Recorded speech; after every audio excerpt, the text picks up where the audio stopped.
Excellent, excellent, excellent. Yes. I don't have any PowerPoints or anything, so I guess people will be stuck in seeing me. What I can do is maybe put on some good background so that it'll entertain people. Okay, that sounds good. Assalamualaikum, everyone. I've got Dr. Qazi Javed after a lot of technical difficulties because we both probably are not so great with computers. So Qazi Javed is our double board certified physician practicing adult and child and adolescent psychiatry. He focuses on holistic and integrative model of care. He has offices in Cedar Park and Westlake.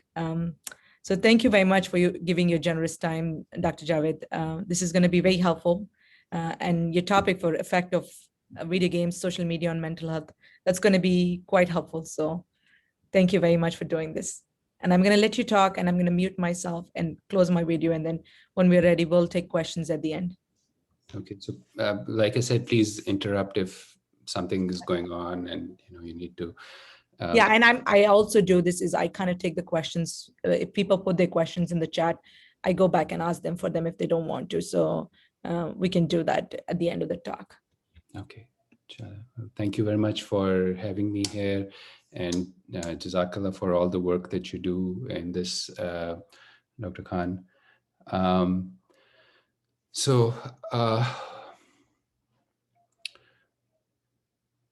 Before I begin, let's start with the name of Allah Subhanahu wa Taala. Bismillah ar-Rahman ar-Rahim.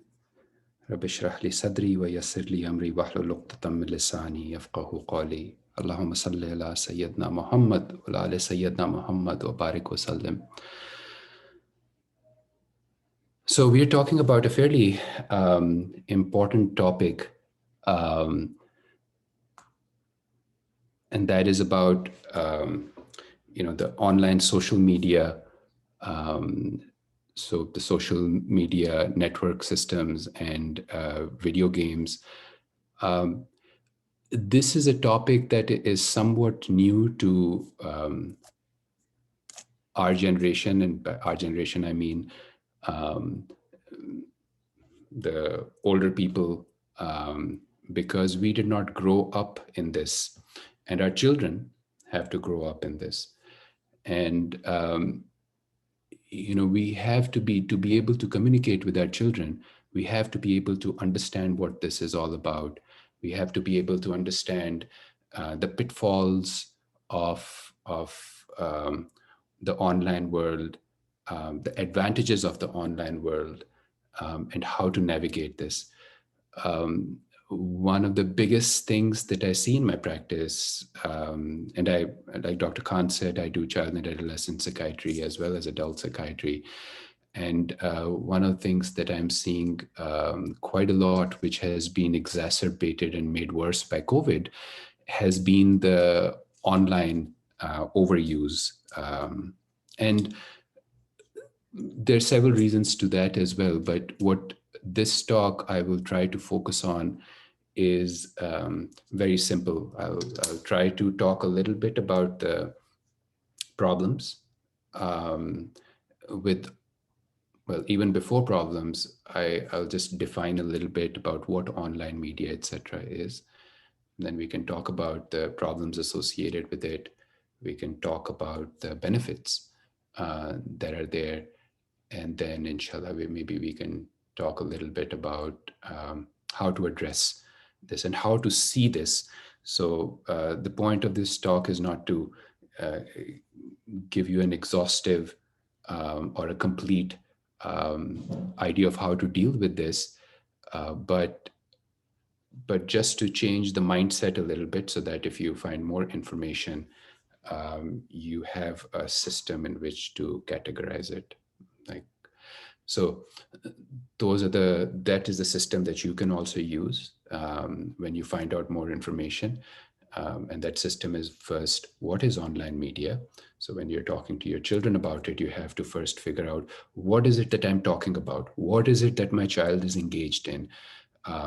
What are the pressures over here? What is it? Who are the people that my child is listening to? And then you will want to conduct a personal analysis of what are the problems here, with it, what are the benefits here, and then how to look at it in a way to find a solution. So, so the online, when we were growing up at that time, the internet had come out, and the studies that were being done at that time were primarily limited to people checking their email or surfing the online web, different websites. So that was the extent of it, and those were the studies that were primarily done. And I'm talking about even up 2004, 2005, so not very long back. But since then, there has been an explosion of the online activity, and there are the online world now consists of not only email checking or website browsing, but also consists of social media, and in social media would be things like Facebook, Instagram, YouTube, some of the online blogs that are there, that people leave their opinions on, Instagram, TikTok. There's a lot of them, and not all of them are equal.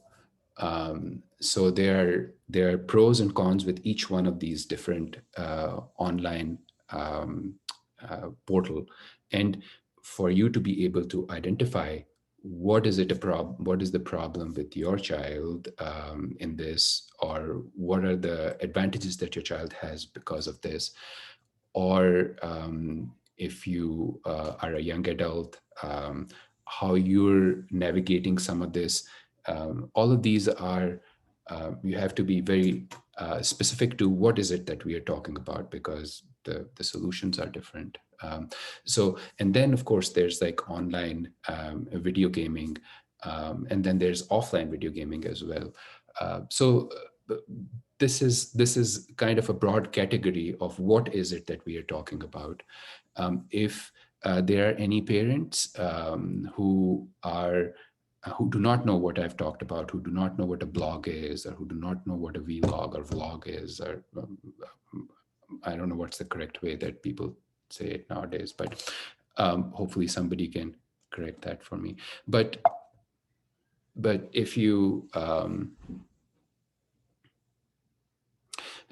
so please find out what all of that is. And we'll move. One of the biggest things in this is that with all of these, the social media aspect of it, there's a lot of back and forth communication between children. So if you think about, we are at work in the morning during the daytime, and the children are at school in the daytime, then having social media is a continuation of that, of those interactions all the time, till you go to sleep, when you wake up in the morning. So you're constantly in front of people because of it. You're constantly having to portray yourself as a certain individual. There's a vulnerability because of other people who can comment on you. So among the basic things, the problems that social media comes with, sleep is a big thing, right? Like people don't sleep because they are on it and they're using social media, they're using online video gaming. And because sleep becomes a problem, then the decreased energy that comes with it, the decreased concentration that comes with not having enough sleep. The mind is tired. And when the mind is tired, it has difficulty engaging in difficult concepts. So learning becomes problematic. So,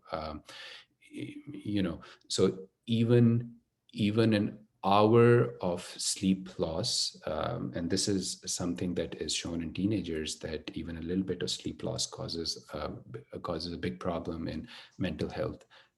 of teenagers, and up to 70 to 80% of our teenagers in US are sleep deprived, and that is not only because of online stuff, but because of several other reasons. But online social media systems, etc., have a big role to play in that.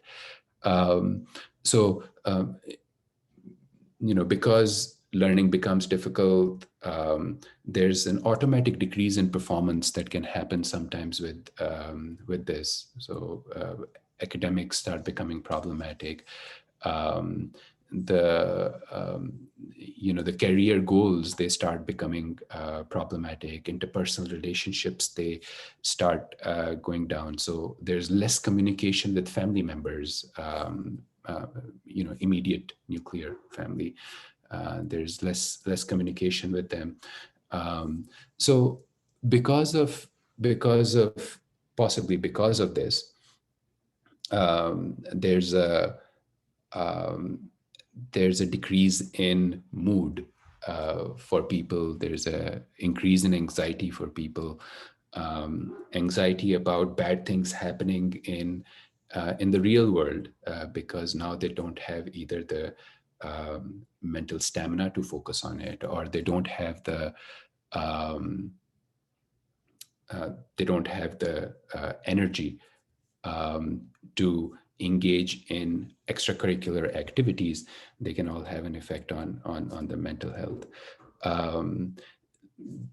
Apart from depression and anxiety, self-esteem becomes a big problem with the social media. And if you think about it, and there have been studies that have been done which show that, and these are really interesting studies. Like some of them, they take a few people and they put them in front of a mirror so that they can see themselves. They put some people in front of actual social media stuff, like staring at their picture on Facebook, or a profile picture, and then a control group in which they don't have any of these exposures, and they measure different things like self-esteem. So people who are using social media, they have a decrease in self-esteem in some of these experiments. And and the biggest one of the biggest problems that comes, and this is not only sex specific, so in boys also this is there, but in girls and females, you see a very big decrease in self-esteem for people. The more they engage in social media, the less their self-esteem becomes, the less they are happy about the way that they look, the less they are happy about the way that their life is going. Because they're comparing themselves to so one of my patients said, and this was a beautiful thing she said, I am constantly comparing my inside to the outsides of people. So if you think about it, that we know our faults, we know how the thoughts that we have that we are sometimes not comfortable with, and we're comparing that to a polished presentation of other people's lives. So it's very natural to go into to have poor self-esteem. Lack of gratitude is another thing that comes because of this, because constantly our life seems much boring than another person's life. And there's a concept out there called FOMO, right? Like fear of missing out. And this is an extremely important concept for parents to have, for people who are using online media to have, because unless they're aware of it, they will not know that they are caught into it. It's very easy to get into it. And basically what it is that when you're comparing your life, which is boring, right, comparing it to other people's lives, which are more interesting, there is that fear that I am not enjoying my life. I am not doing in my life what I was supposed to, what other people are doing. I'm missing out on life. I'm missing out on the schooling experience. I'm missing out on the college experience. I'm missing out on the on what what people should do in their life. And that can, and the research is very clear that, the lower the self-esteem, the higher the online activity and the online use of social media.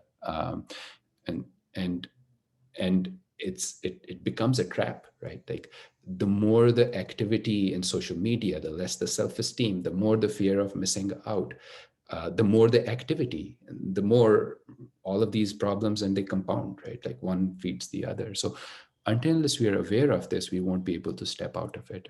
And then another bigger thing, they say that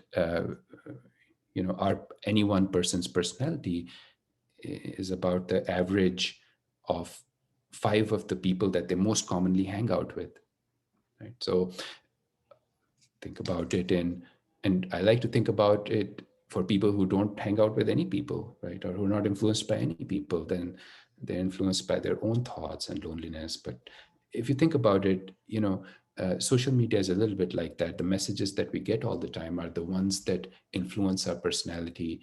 So it is not uncommon for us to value other opinions over our opinions, because the social media comes packaged with more value, meaning that an opinion that comes from the social media might have more value because it is coming from a person that we admire. It is coming from a person that seems to have their life together and is enjoying a lot, whereas we cannot. So our way to get to that is to follow what they are doing, more value. And because of this more value, and this does not only happen in teenagers, it happens in adults also, myself included, that we come to goals that are and those goals are distorted, meaning the conclusions that we have for things like physical appearance, right? Like, media was directly correlated with in the what is the concept of beauty, right? Like, in females, for example, what's the concept of masculinity in males? Like, what is a for males, what is a good body to have? For females, how much should they weigh? Like, what should they look like?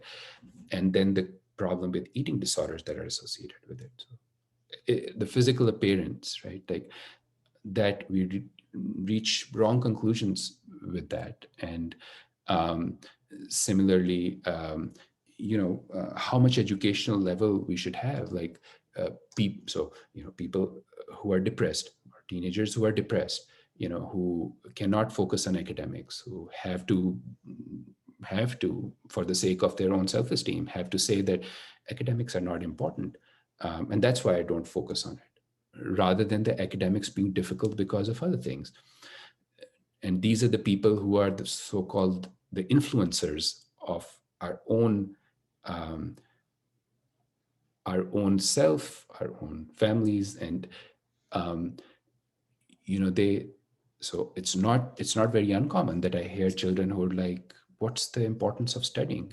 Made worse in COVID, right? Like, because this person said they got a job without studying and they make a lot of money and they did this, and I don't need history, I don't need this to learn.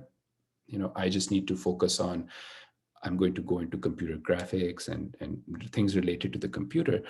And even that becomes a problem. And I think we can talk about that maybe at some other point in time. But what are the values that a person has? Is it important to be kind, or is it important to be followed? And if it is important to be accepted by a group, then whatever gets me acceptance is better than my own values, right? So this is especially true in the teenage years, when people are trying to find values and the teenagers are trying to find an identity. So these are some of the things that that can be problematic, and we can go into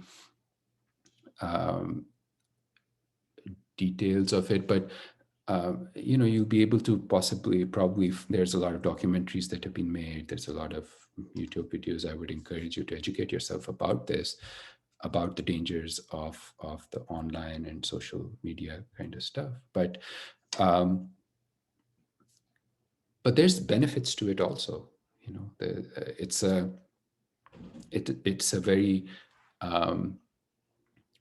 it's a very valid way of connecting to people, right? Like a lot of teenagers that, for example, lack support at home or in their social context, they get support from other people, right? So it's a great way of getting support, until unless, of course, there's bullying going on, and that I did not talk about that. That's a major big problem also, cyberbullying, and that's a topic in itself. But children who get support from other people through social media, through blogs, through reaching out to family members that are not in the nuclear family. So there's a lot of support there.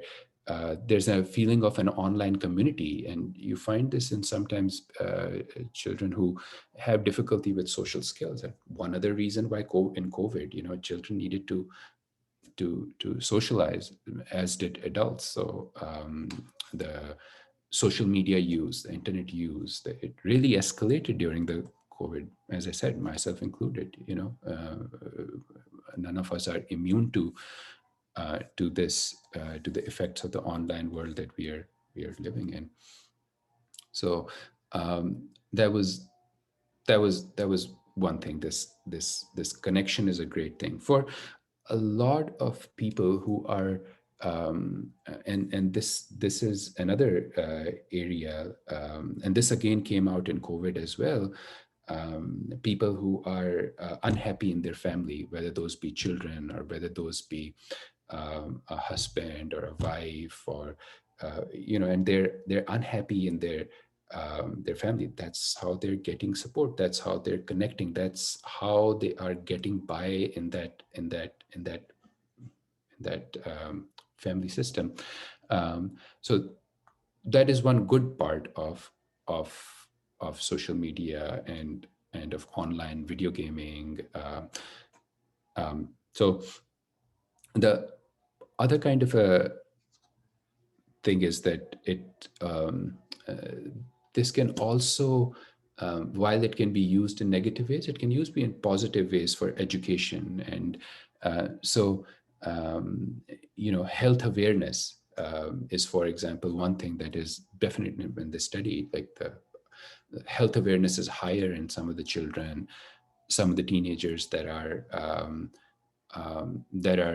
using the online media. Now, sometimes they're getting the completely wrong message about health and attitudes about health. But in general, if, let's say, mental health is a big stigma, and online people can find out somebody who is depressed and who is going through something.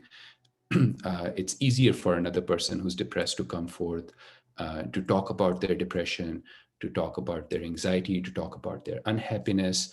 And so there's an awareness that is happening. That is a good thing. There's an awareness of how to eat correctly that is happening. That can be a good thing. Can be tricky also, as we talked about, but can be a good thing. And it's a good way of creativity as well. So for some teenagers, not for all, but for some teenagers, they get really focused in on a topic that they like, and they can explore, they can educate themselves about it. They can be creative about various things. Like they have an online kind of a appreciation group that can, for example, appreciate their art, right? Like appreciate their music, for example, their any photography that they do, and they can post it in there. So there's a constant feedback that is coming from, and that can be very healthy because it keeps people interested in wanting to pursue this, because they're getting feedback, they're improving, their creativity is improving. So that's a good thing. But one of the things to think about is like, who are these people who are more susceptible to excessive online use, right? So people who are depressed, people who are anxious, they will tend to use more of the social media, right? So in a way, at what time does social media cause depression and anxiety? And at what point does depression and anxiety cause increased social media use? Right? So it can be both. It can be both. And one of the biggest things that we can do sometimes to our children is to blame everything on the online social kind of media, take away all the electronics from them. There's a place to take away all the electronics, by the way, but if we take that away completely without recognizing what the communication with them is, without recognizing the good benefits of it. Like, for example, there was even a study with Facebook back and about Facebook actually improved self-esteem in some of the children who were using it, who had depression. So it's a fine line. It can be problematic. It can be non-problematic.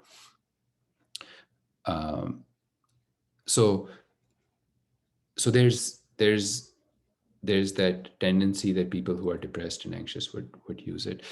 So how do we deal with this? Right? Like, what are the ways that we should be addressing this? So one thing that we have to realize before we figure out what we can do to deal with this is to first realize what is online social media. What is the need that is there? And I'll take you down to a little bit more basic level to just change the way that we sometimes assume things. So we get into problems when there's a perversion of our desires. Right? All of us have desires, and we get into problems, and myself included, when there's a perversion of a desire, meaning when a desire is exaggerated too much or is denied too much. Right? So that is why our religion, Islam, it talks about balancing these desires, right? So that's at a very basic level. So if, let's say, we apply the same kind of a thing to online world and social media, then by that definition, starving yourself completely from it can be problematic, and overindulgence in it can be problematic, right? So where is that balance that is present? So what is the desire, right? Like, what is the desire that is there that makes people go towards social media, right? So one of the biggest ones, and this is it's a very fundamental desire of every human being, is to connect to people.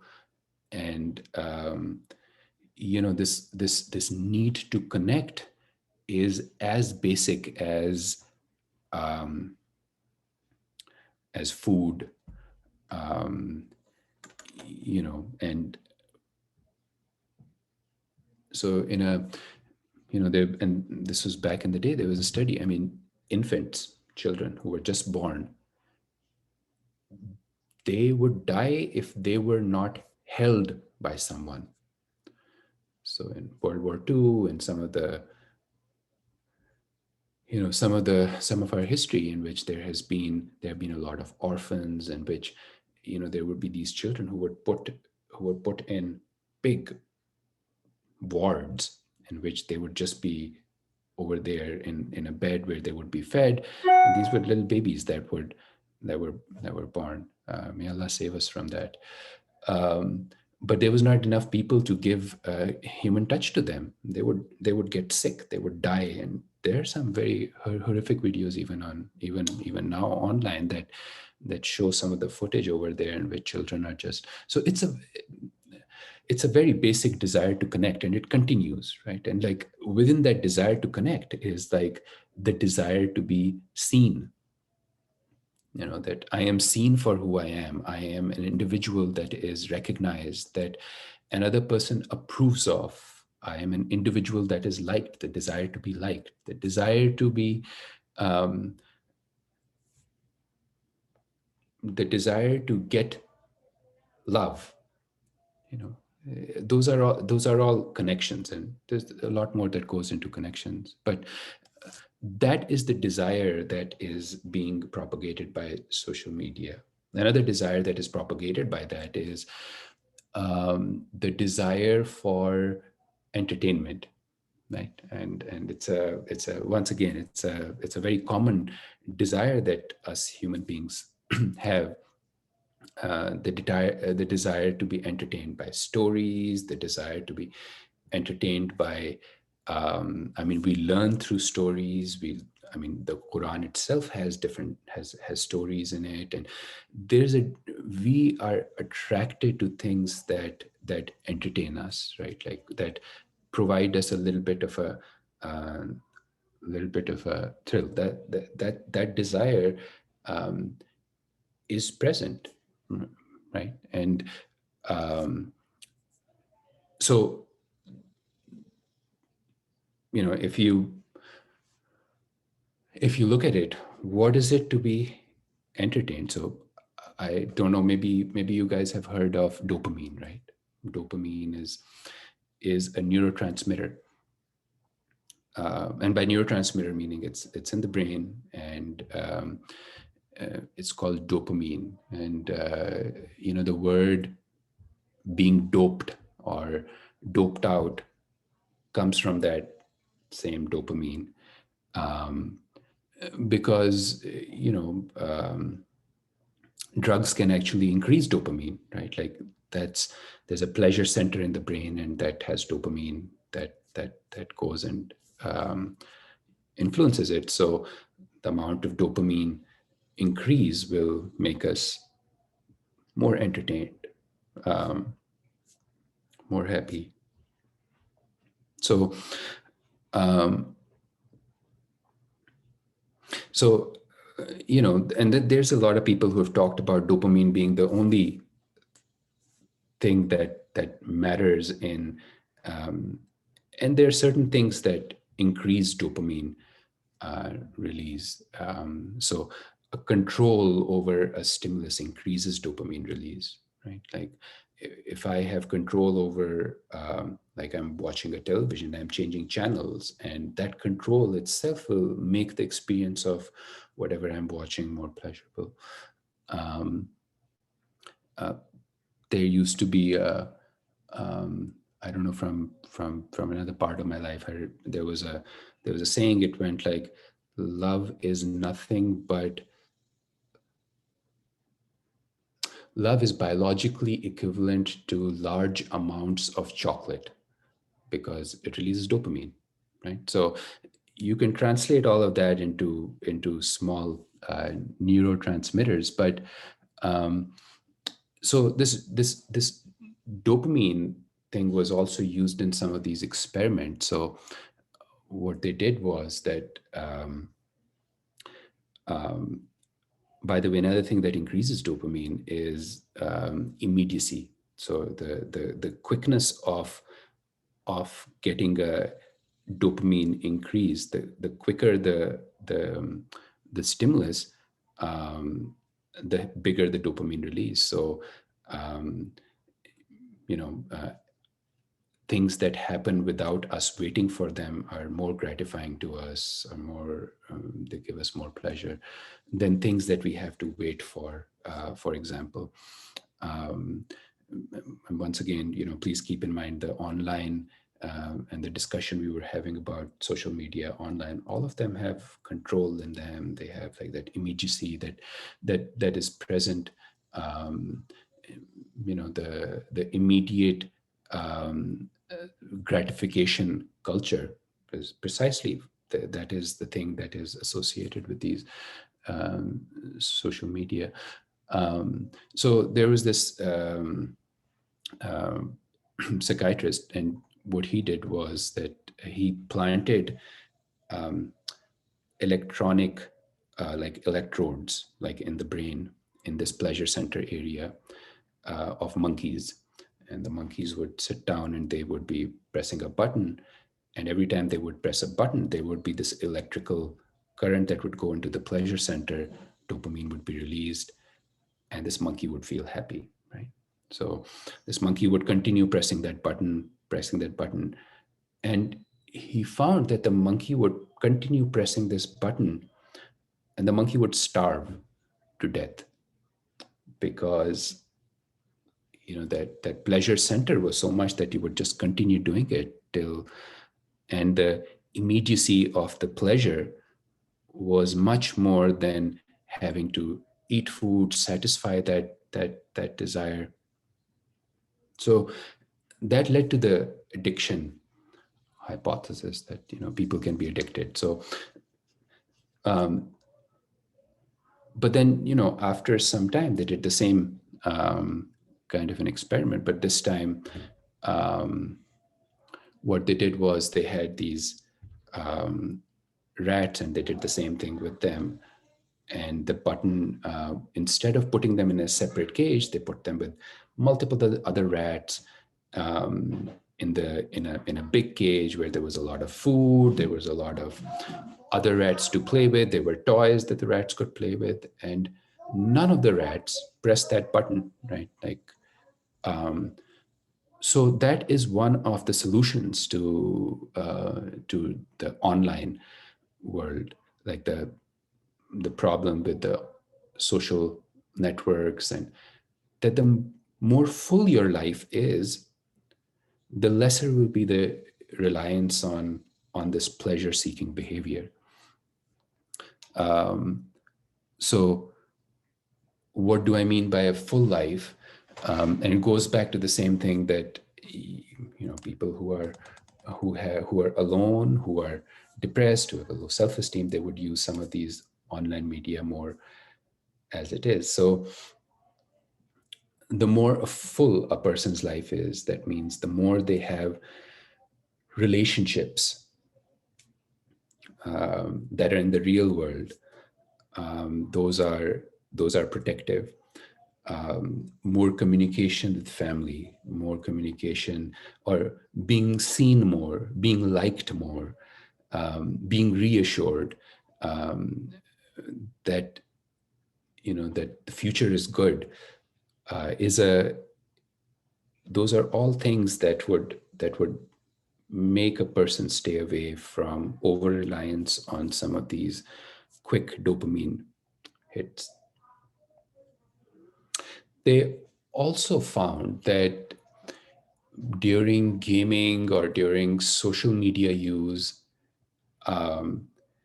the use was much better if it was planned.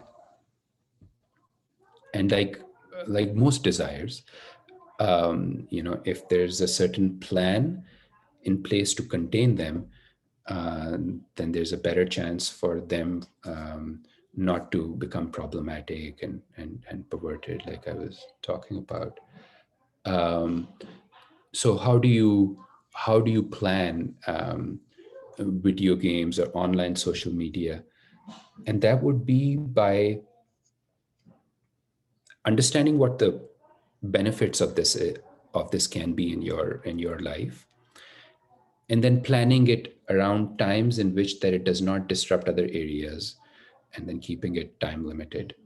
So for example, if you have online, if you have to check your Facebook, then make sure that you're checking it once a day, right? Like Instagram, check it once a day.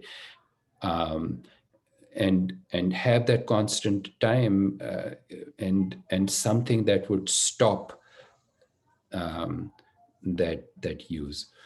So for example, I have to have dinner with my family and I cannot continue using Facebook, so I'll have to stop it.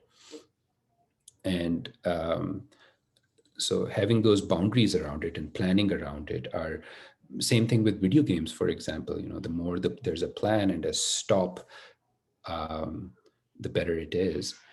And one of the more common questions that I have is like, should it be time limited? Like, how much time is it okay for a teenager to be spending in front of screen? How much time is it for a child, for an adult? And it's a complicated answer, and there's no one size that fits all, even though the American Academy of Pediatrics has given a position statement of how much time a child should have, like no more than 90 minutes or 2 hours, or in a day for entertainment. But it becomes difficult, like when you're applying it individually, because there's so many factors that go into it. So those are a couple of things to think about, that your life should be full. There should be planning, and similarly planning about what is the activity on these social media apps or video game. Is it to cement relationships that you really have in real life? It's a good thing, right? Like, is it my brother who is sitting in my home country, somewhere in Africa maybe, or Middle East, or Southeast Asia, or Canada, or Australia? How do I connect to that brother? How do I connect to my nephews? Like, they're into video games and they like to play. So is it possible for me to bond with them over this so that I have more things to talk about? Absolutely. Planned, right? The plan is necessary. The danger is, and I would warn it again, that the danger is restriction, right? Like, the more, like we talked about desires, right? We talked about desires being restricted too much, or desires being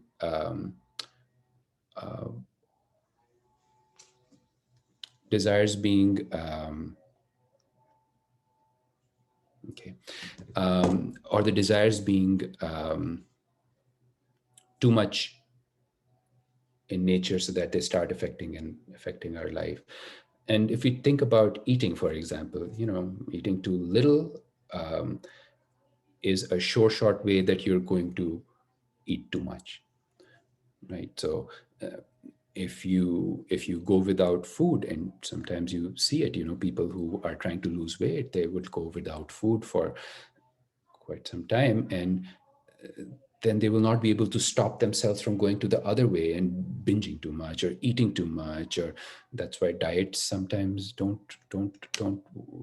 not the greatest idea, right? Like, so similarly, think with video games. You take video games away from a child completely. You take online media away from a child. You get a flip phone, right? And you use a flip phone now for yourself also, because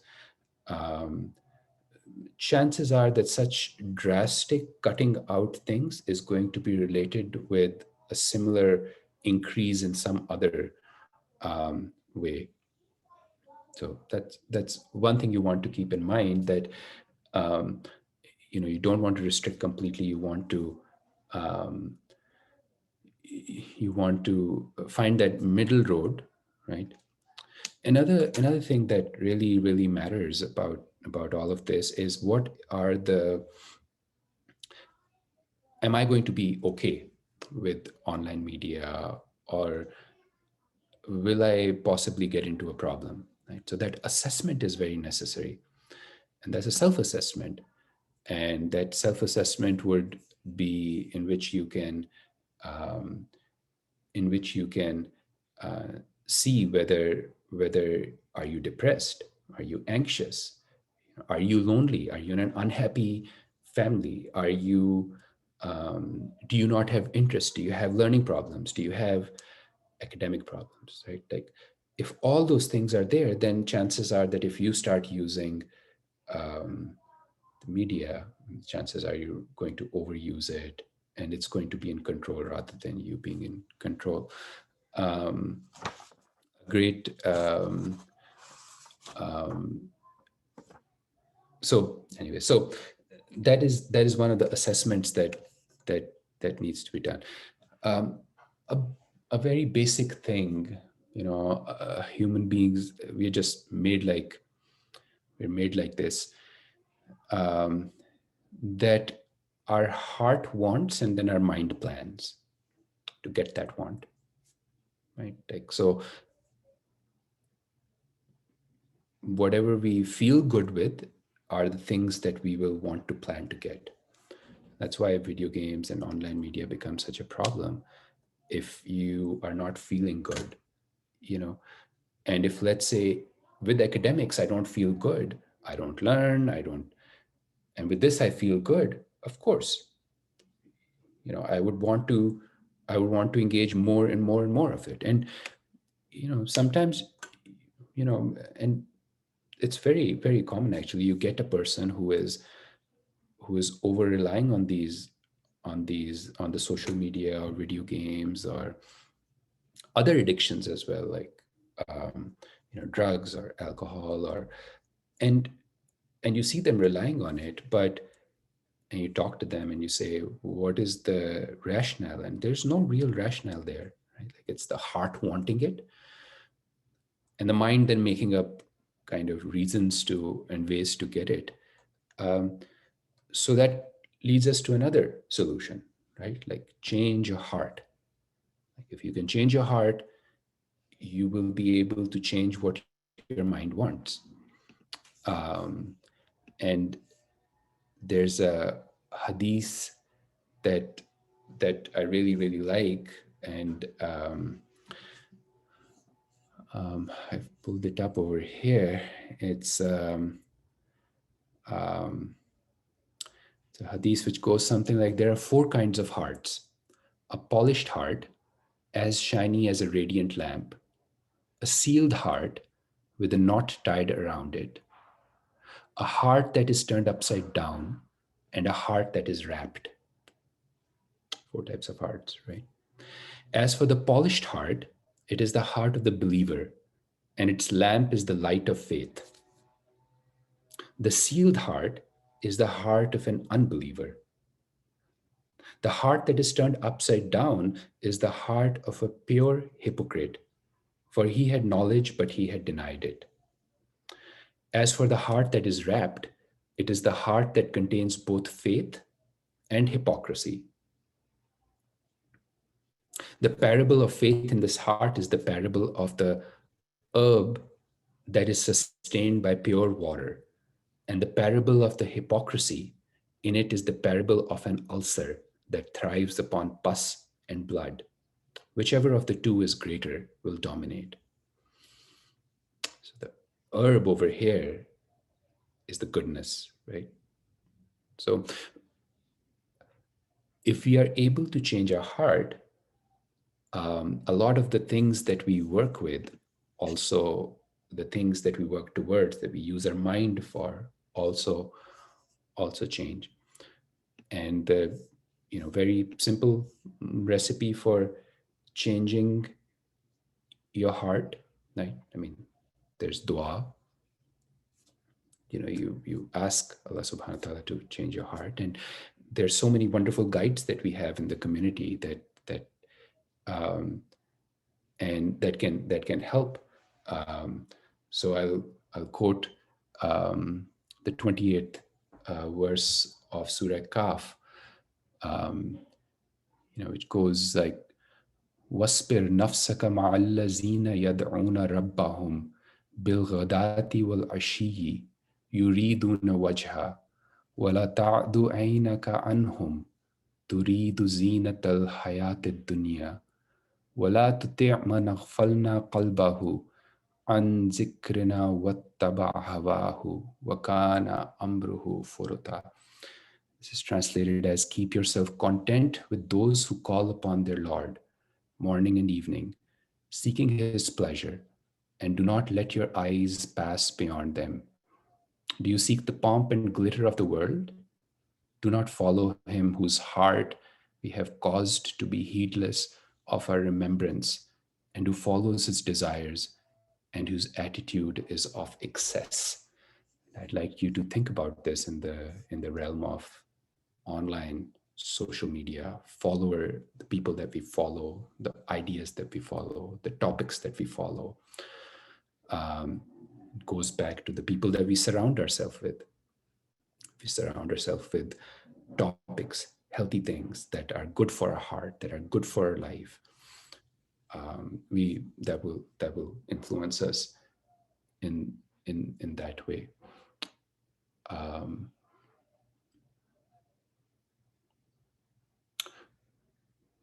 So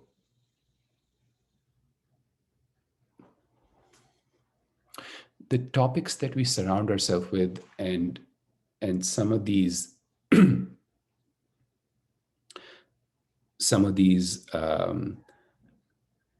topics, self-improvement goals that we have, these are all things that affect our heart, and then we can plan on it. So if we are spending a lot of time in Facebook, Instagram, WhatsApp, and for example, there are some people who are on WhatsApp doing, their whole purpose is to make other people's lives better, right? They're maintaining contact with families, with people who are cut off, who need social support. A friend had a death in their family, and they're keeping in touch with them. They're ill, and they're checking in on them.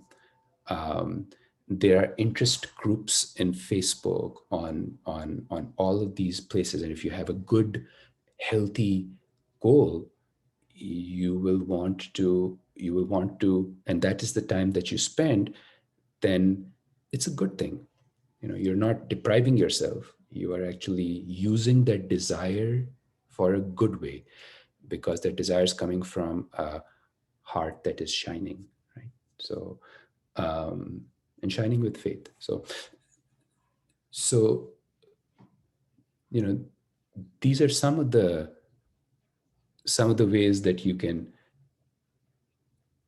can work on trying to regulate this this problem that all of us, even myself, we face.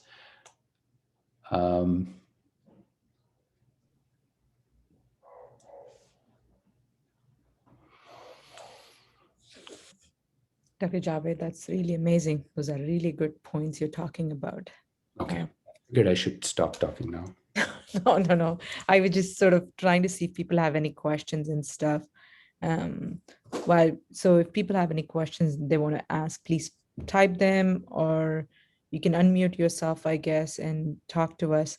But I can't open my video, so but I'm just gonna kind of go through a couple of things with you. Those were really good points, because I think all of us have the same kind of struggle, where COVID has made things definitely worse, with not having a lot of outdoor physical stuff to do. So we're sitting on our computers, and I really like how you pointed out that all social media is not the same. It's not equal. And certainly, like, WhatsApp is another one where you kind of get on and you help people. Sometimes you communicate with family members you haven't communicated. But at the same, and video games, they're really coming out with research, right, about how video games could be really helpful and good for kids. But again, how long are you watching it, and how long you're on it, and how much time you're spending? And that also brings to that very important topic, but is depression, anxiety, that makes things worse, and you're more on video games and not engaging, and you're isolating and not motivated? Or it is that you're doing this so much that you're losing motivation in other things? And I think as parents, it's really important for us to assess that constantly with our kids.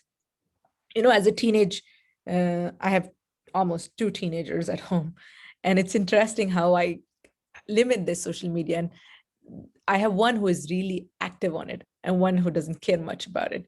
And that I'm talking about Instagram. And that's my kind of question for you is, what do you like? I know you talked about self-esteem and confidence and stuff. Um, but I have my teenager telling me that I feel good being on it because I feel like I'm more confident that I'm open to post things and not afraid what people would judge and things like that. What would your answer be to some teenagers who kind of use social media more like they don't see it as a self-esteem issue, but rather see it as a self-esteem issue if you're not on it? So there's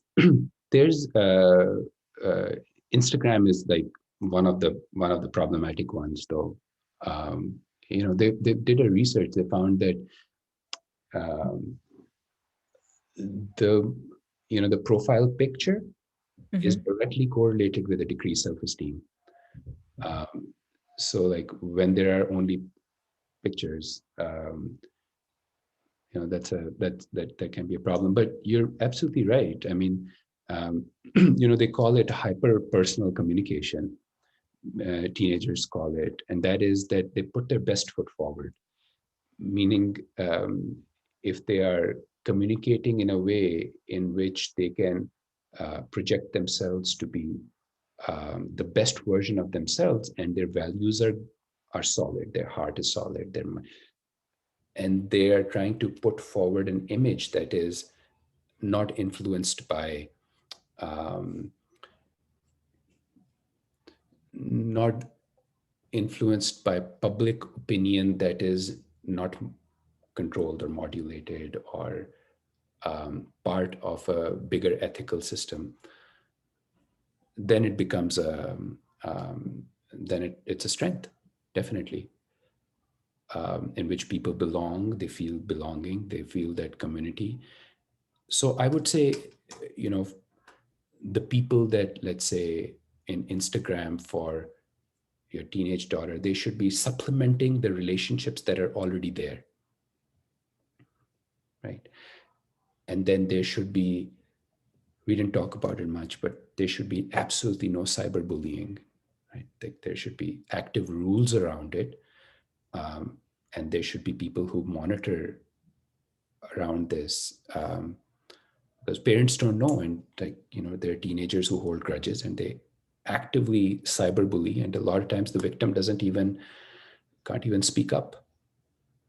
Right. No, definitely. The time limitation is a big thing. And that kind of segues into that question, right? When do you really think professional help should be obtained for excess video games? Or also studies to recommend some particular type of video games can be okay. So what are your thoughts on it? So professional help. So, Dr. Khan, you're a psychiatrist, a child psychiatrist as well, and in psychiatry, there's a lot of reliance on medications, right? But here's a topic that and that I think a lot of people need to know about, is that the role of medications over here is not too much. Yes, if a child starts off being depressed or starts off being anxious or starts off having a body image issue, or then yes, there's a certain role of medicine. But the solution to this is like a lot of hard work, and the biggest criteria are lack of functioning. Right. No, certainly. I think that's where I often kind of draw the line, and I use dysfunctionality as a way to say that is when you really need help.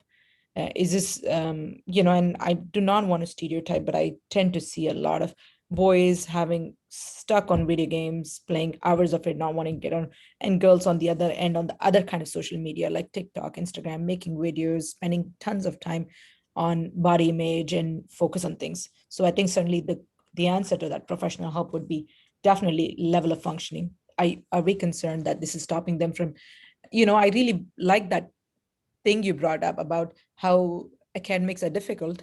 And then next thing, kids are talking about how so-and-so is making millions on YouTube without studying, and that's kind of become their role models. And that's scary actually, because, and I often explain to people is, can this job, if this is my way of asking my kids is, if there was a recession, would this job whatever you do, will it be held through the recession? Can it feed you enough?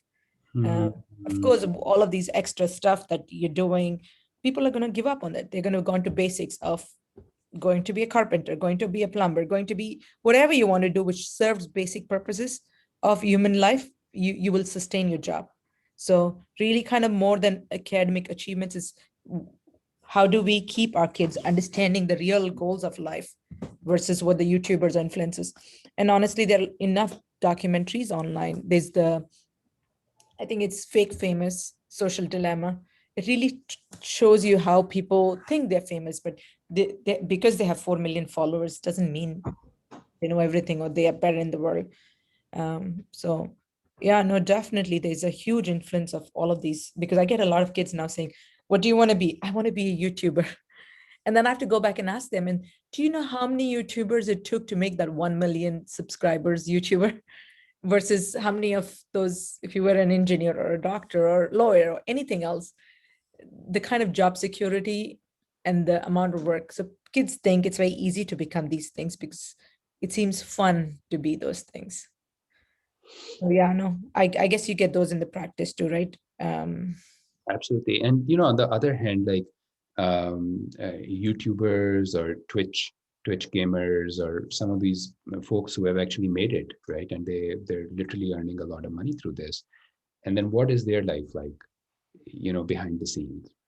And like, that they have to show up at 9 o'clock in the morning, wake up, show up at 9 o'clock, and then, play and remain on, and, for a certain amount of time that they just have to be on, and the isolation that they feel, and it's like a regular work week for them. So right. I mean, I think I saw a documentary or something about these 4 kids who were put in a house because they were really good video gamers. And so they would play video game for 12 hours straight. And of course, you're seeing this short span video of how they're enjoying it. But if you're playing a video game for 16 hours as a job, it's not going to be equally some fun, and it doesn't last for months. But you're only seeing that part and you enjoy it. And I think the part of video games, no, that's question. I think there was a little bit of study on non-violent video games, right? Because if you play a lot of violent video games, how does that relate to your thought process, and how does it lead to psychosis or aggression in your life and things like that? So certainly kind of monitoring. I think the biggest struggle as a parent, right? I mean, this is the dua I make. I really loved how you brought Surah Kahf's ayat and kind of brings in what are we asking for ourselves. And I recently started learning this dua, Allahumma fakhir fid deen, which means Allah increase my knowledge, because I am online all the time. And I put down the phone and I realized, God, why did I have to know her life story at all? How does that relate to me reading about that person or Wikipedia or any of that stuff? So it's knowledge that is out there. We're overcrowded with knowledge. And I think the part as a parent or myself, I often ask myself is, how do I increase my knowledge in things that are really needed? Because I think that's what kids do. They are online and they're looking into people's pictures who they do not need to know their lifestyle, do not need to know about them. But we all are spending time about reading and learning and looking at things that are not important. And I think parenting's biggest role is asking ourselves so we can role model it and really kind of, a lot of family sessions. I don't know what you think about family therapy and how do you kind of... Absolutely. That's like the one big treatment of this, Yeah. And I often, with us too, we end up not doing dinners, family dinners. That's tradition is out because we're eating all of us at different times, because somebody's come from school and they're hungry and they ate, and we've eaten at different times. And I really feel an importance of a meal together where you can really have these discussions, open up without judgment, really kind of to know what our kids are watching and seeing before getting into judging them for what that social media looks like.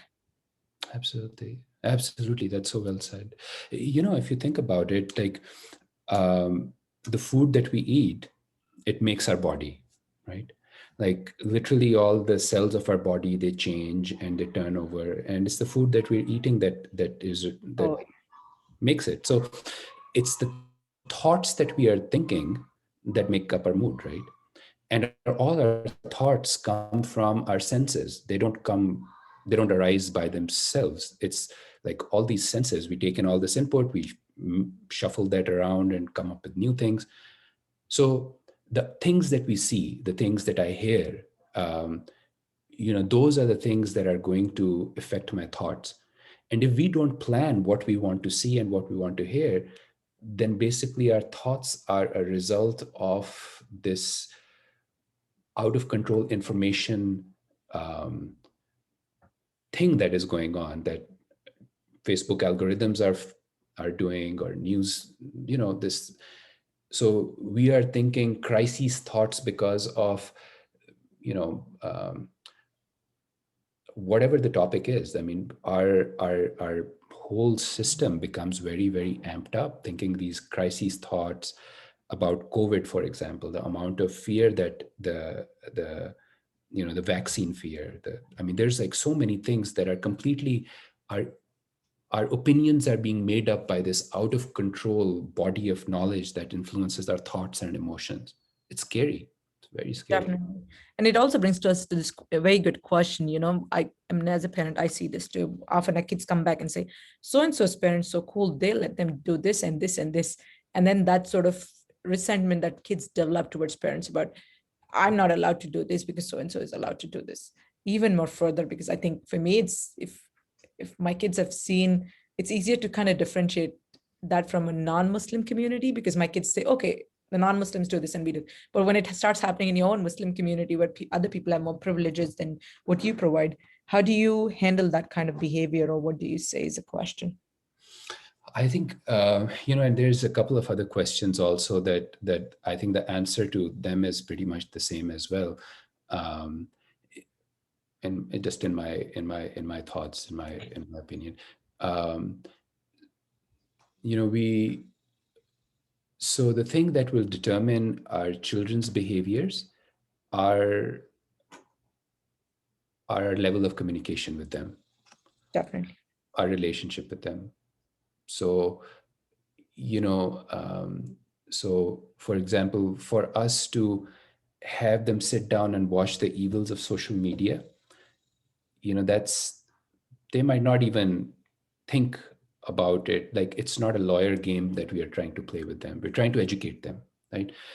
So for example, quoting them a study about what kind of video games are problematic and what kind are not, it might help a little bit, but not really. I mean, if the heart is such that it does not want to listen to a particular type of information, it will not.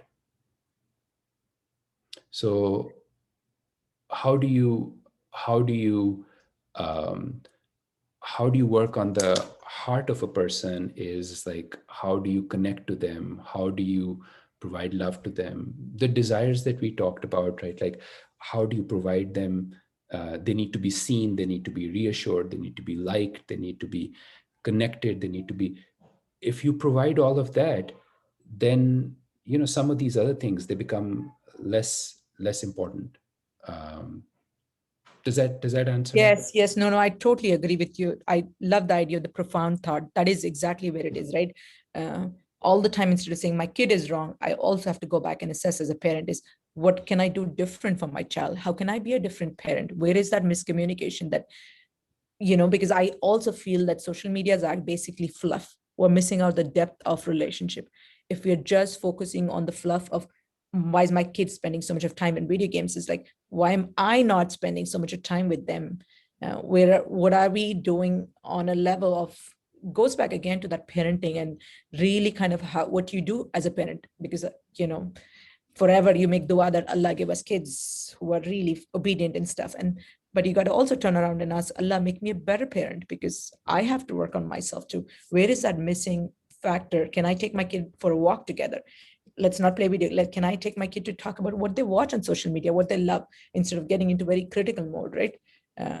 Because we like disciplining, but we lack in kind of communicating sometimes. And parenting is an art, I say. It's something that, as Desi parents, we get what we were given, and trying to change that just becomes a lot of work because we don't know a better way to do it. Absolutely. I completely agree with you. And yeah, and somebody just mentioned really take some time to play that video game with them sometimes, which most of us don't do as parents. That's exactly what we do, is like, getting on with them. There was a battle with me and my own personal giving Instagram to my kids. I gave them Instagram, but it is limited. We get on it together. We see things. And then, so that way you don't kind of get into this power battles of, do I not get it? And once you do that, right, it kind of gets out of the system in a way, because then you're not limiting it and it doesn't become like a power struggle. And then they're not on social media after that, because you're doing something else with them and you're enjoying things and getting out and doing things. So I think the work all definitely lies in parenting in a lot of ways, but also understanding, like it goes back to what you said, is it's not equal, knowing what your child is engaged in, really kind of figuring out and having that education communication. And working on the self-confidence, what is there in their heart that kind of attracts them to that, really finding out the depth in it. Why are they attracted to these things, and what do they need, and how do we work on it? And one of the things that I mean, parents are really beating themselves down about the fact that their child is on the video game and is disrespectful, or to some extent, it's the same thing that a parent likes to be seen, reassured, liked, connected as well, and it's not like parents are really not evil, right? Like they're not like wanting bad for their child. It's a lot of things that parents do are a result of their own upbringing, and there's a lot of things that they might not be even aware of that are causing a problem. So if we can look at it from and this is what actually is the biggest thing that a child also needs sometimes, is to be able to look at it not from a place of blame, but of a place of taking responsibility without blaming, and like doing what is the next thing that we have to do. Yeah. No. And I think that's where really kind of understanding social media and stuff is important. What do you would like in terms of what other things do you tell parents when they come to your office with these struggles? What are the couple of things that you say? Yes, there's working on the depth of communication. What are like practical tips you suggest? So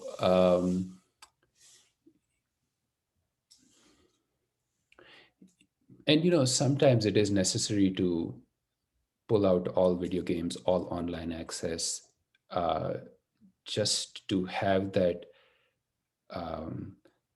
environment in which to be able to build something, and then train about how to use it in an appropriate kind of a way. So with lot of problematic behaviors, basically any problematic behavior, there is some level of enabling that is going on, meaning we as parents enable things to happen, and we are doing that primarily out of various attitudes that we might not even be aware of. So one of the biggest things I tell parents is that this is a long-term recovery thing, that if you find a child who's holed up in their home, in their room, not wanting to come out, not wanting to socialize, and being disrespectful, having anger problems when you take things away from them, arguing too much, all of these things, it takes a lot of work. It takes a lot of psychotherapy to change this, and that is a problem in our in our um, in our culture, like in our religious culture as well. Um, Not only the bigger culture, but taking help for mental health and psychotherapy, or opening up to a stranger. So those things have to really change. And by psychotherapy, yes, I mean there are psychotherapy has happened in one way or the other all through ages, right? And only right now it happens in a doctor's or a therapist's office, but that is the biggest thing that can be done to change some of these behaviors. Definitely therapy is kind of way to really find out and agree and very role modeling and working on our own behaviors. That's kind of Right. something that I've been working on myself. Is my child watching a phone or on the TV because I am sitting somewhere watching on the phone and doing things, and where am I spending my time? So, no, Jazakallah, thank you very much. That has been really helpful to hear from you, and I enjoy always hearing your deep thoughts. So that's been very helpful. Thank you so much for having me and organizing this. And it's no small effort to organize all of this. So I'm so grateful that you're doing this. No, alhamdulillah, I appreciate Brother Altaf's big support. He's pretty open and way motivated to get community a lot of help. So he's been a big help. I just bring in speakers, and inshallah, we'll get you on for another time again this year, if inshallah possible, or even we're starting to put for next year. So Inshallah. thank you, Dr. Javed. Absolutely. Assalamualaikum.